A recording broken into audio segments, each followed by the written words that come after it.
Magandang araw po sa inyong lahat mga kababayan at welcome back dito po sa PNR at ito nga mga ka-review natin, in-game na. Nako, galit kay Marcoleta. Ito ang dapat malaman ng lahat.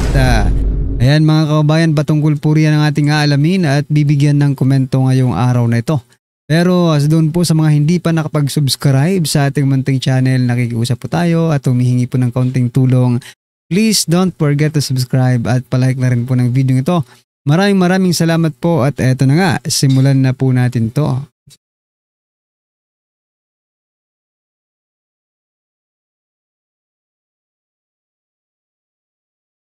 Alam nyo, mainit na issue ito ha.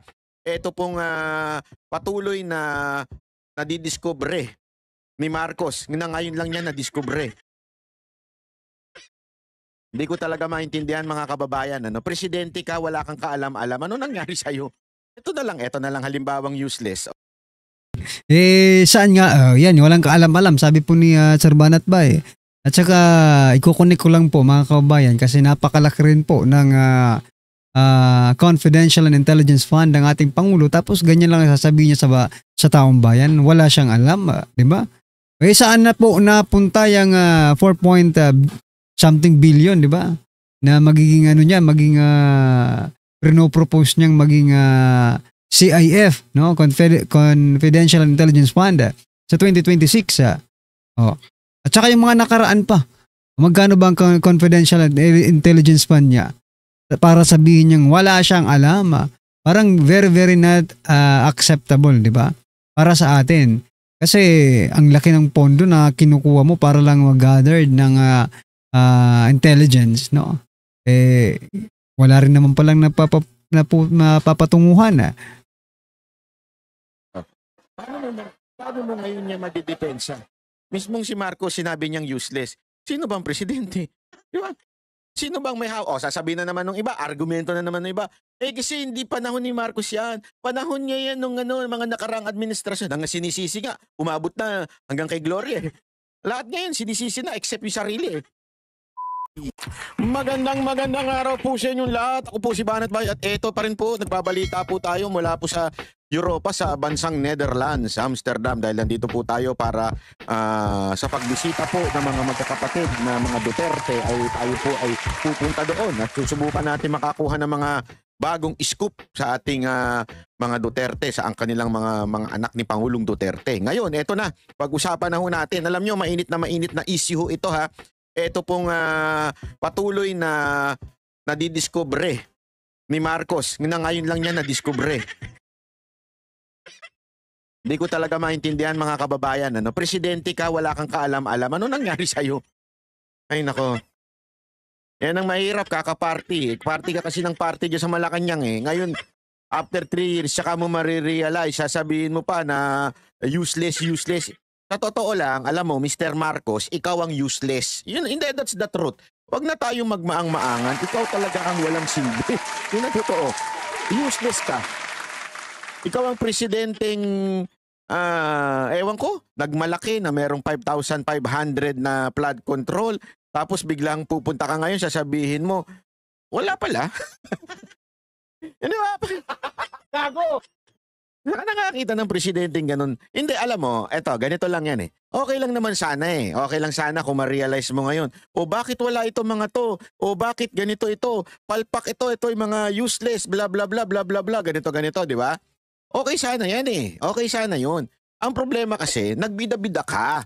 Nagbida-bida ka ng mga nakaraang taon at sinasabi mo, ito accomplishment, ito ganito, may flood control, maraming accomplishment, may ginawa, may build better more ka pa, mga paiwan ko kung anong pautot mong ganyan-ganyan. Tapos, ngayon sasabihin mo, useless. Wala pala yung mga project na yon. And hindi lang ngayon yan. May pinunta ka pa ng isang araw na kesyo, I'm angry, may paganong-ganong ka pa. Sino ba ang presidente? Sino ba ang may hawak sa sekretary ng DPWH? Di ba ikaw? So, ito ka na naman. Sasabihin mo, useless. Baka hindi. Yan mga kababayan, ang matindi pa nito, di ba? Sinasabi niyang useless, at galit na galit siya. Pero si DPWH Secretary Bunuan nandyan pa rin hanggang ngayon, 'di ba? Kung talagang galit ka, kung galit ka talaga, dapat sinibak mo na po yan, Mr. President. Pero nandyan pa rin eh. Hindi kaya, sir, ikaw ang useless? Ikaw ang useless na presidente. Yung nakausap mo ba yung sarili mo? Hindi to. Baka naman sa sobrang, alam mo na, di ba? Sobrang tama mo. I mean, sa sobrang correct ka. O, di ba? Kinakausap mo na yung sarili mo. At sinasabi mo na useless. Useless to mga to. Mahiya naman kayo. Hindi kasi yung una, yung sinabi mo sa zona, mahiya naman kayo, medyo nag-U-turn yun eh. Pumunta sa'yo. Ito naman useless, nag-U-turn na naman. Sabi, sa'yo din yan. Diba? Ewan ko kung anong meron ka, Mr. Marcos, at tila yung karma ay masyado mo nang inangkin. So, lahat na ata ng kapalpakan, lahat na ng disaster sa bansa natin, inangkin mo na lahat. Nasa sayo na lahat. Gusto mo kantahan kita na share na lahat. Well, anyway mga kababayan, ito singit po natin itong balitang ito bago po natin muling i-play yung video, no? Nakita ko lang, ito mga kababayan, ayan o. Si Lacson, Lacson pinalagan si Marcoleta. Kung aawayin niya kami, aawayin ko rin siya. Aba, palaban po. Palaban po si Senator Lacson mga kababayan, no? Ito po ay nag-ugat ng, eto mga kababayan, basahin po natin ng kaunti ha. Sinabing nag-ugat ang hindi pagkakaunawaan sa pagitan ng dalawang senador matapos umanong punahin ni Marcoleta ang naging privilege speech ni Lacson kung saan inilahad nito ang iba pang issue at umano'y anomalya sa implementasyon ng flood control project. Sabi niya pinanghihimasukan namin siya. Walang nanghihimasok dito.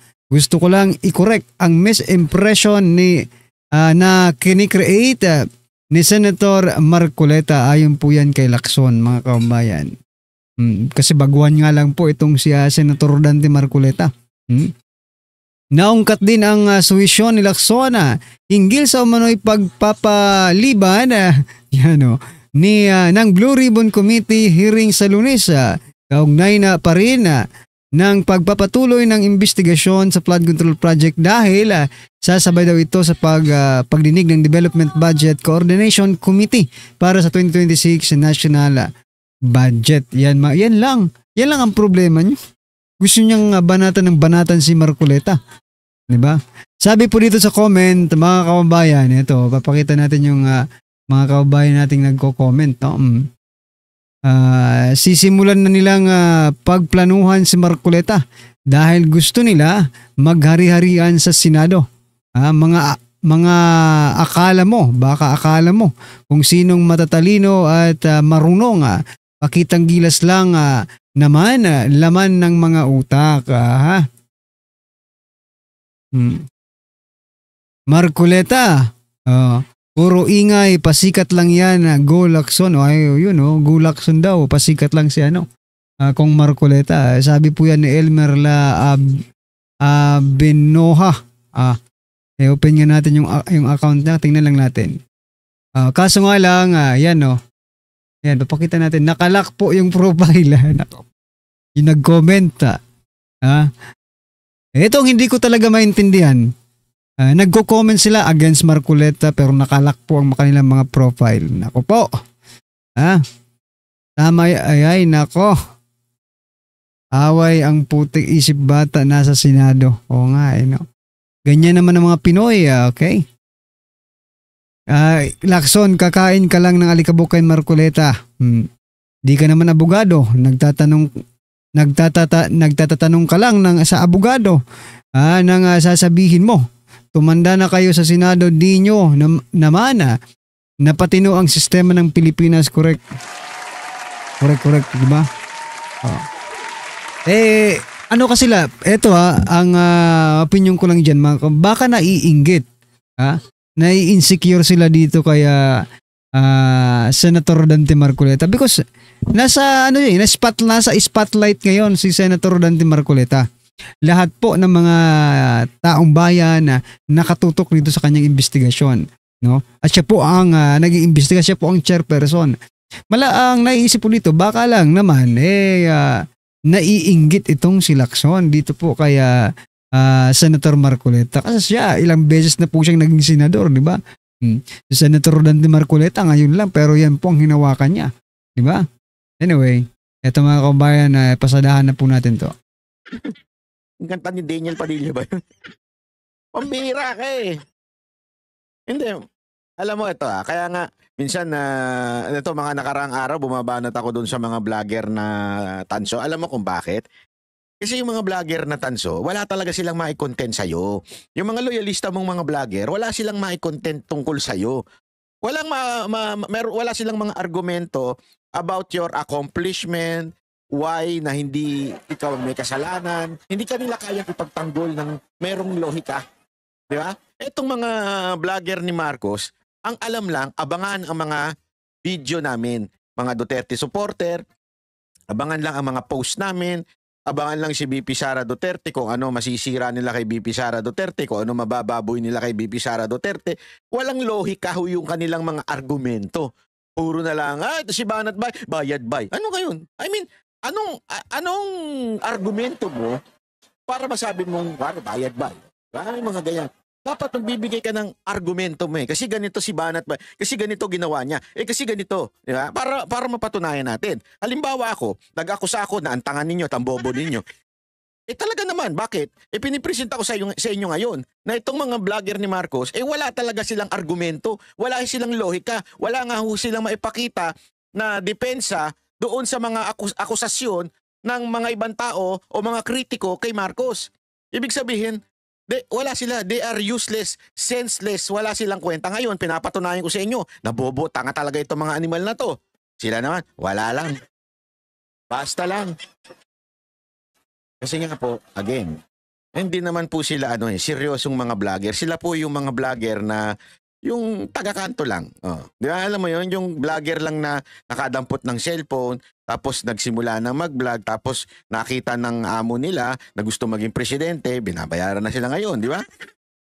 Kesa sa tumambay sila, magiinom-inom sila, manlalaki sila, kasi mga di ko maintindihan, mga lalaking may ahit ang mga kilay. Saka nakakita lalaki may ahit ng kilay. Saka nakakita ng mga lalaki na ewan. As in. Anyway, yan, nagpapatawa na naman po si Sir Banat Bay. Pero eto, ay singit na din po natin. Total, nagpapatawa pa naman si Sir Banat Bay. Ito pong video ni Atty. Rowena Guanzon, mga kababayan. Ito po dito, sabi po dito, ginamit lang. Ito mga kababayan, pakinggan po natin to. Talagang ginamit lang naman si Tory talaga no? Sa dami-dami ng pinagdaan ni Tory, 2 buwan lang pala ang kanyang taning, di ba? Bilang PNP chief. Ito, pakinggan po natin to. Si Tory, tanggalin niyo 84 days yung kahihiyan niya. Sa eksklusibong panayam ng SMNI News, sinabi ni Guanzon at tila ginamit lamang si Tory at agad itong tinanggal matapos ang mahigit 2 buwan pa lang sa pwesto. Pero I'm also sad for him kahit ginamit lang siya. He was used, to be like this. They make funny. They make him chief of the PNP. They promise him, do this and you'll be chief PNP. And they did not say na 84 days ka lang. Tungkol naman sa mga ulat ng posibleng posisyon na inalok umano ng Malacanang kay Tory, ito ang naging tugon ni Guanzon. Hindi gawin siyang sekretary ng DILG. Palitan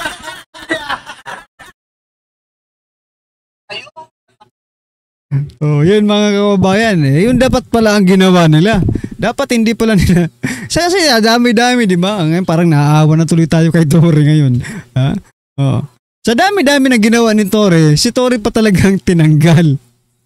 Dapat nga, sabi ni Atty. Rowena Guanzon, dapat si Tory ang naging pinalit na bilang DILG secretary. Anyway, ano po ang inyong masasabi dyan mga kababayan? I-comment nyo na lang.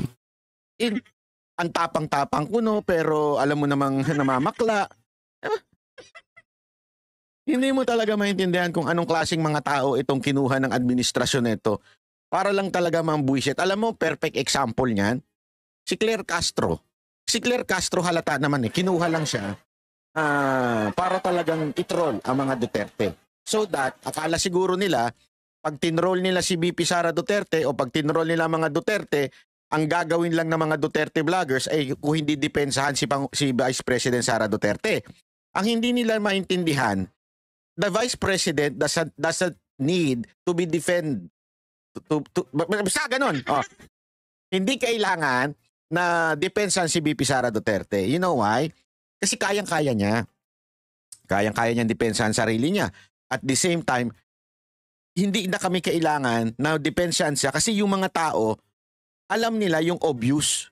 Nakikita naman nila yung kapalpakan ng sinasabi ni Castro, ni Yusek Castro, o to si Claire Castro. Alam nila, hindi na kailangan ng vloggers.